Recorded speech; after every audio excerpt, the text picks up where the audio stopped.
na naghihirap ako, pinangungutan ako, hindi ko na alam ang gagawin sa panaginip pangungutol.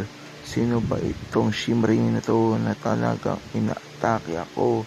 Kumbaga tumagilid lang ako para matulog pero may nakita kong magandang babae talaga.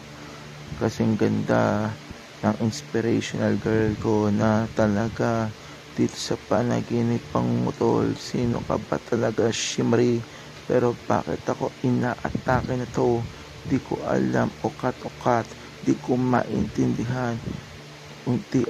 Unti-unti ako inatake ng insomnia at isa pa, para yung katabi ko dito sa kama at kinain ang aking balikat.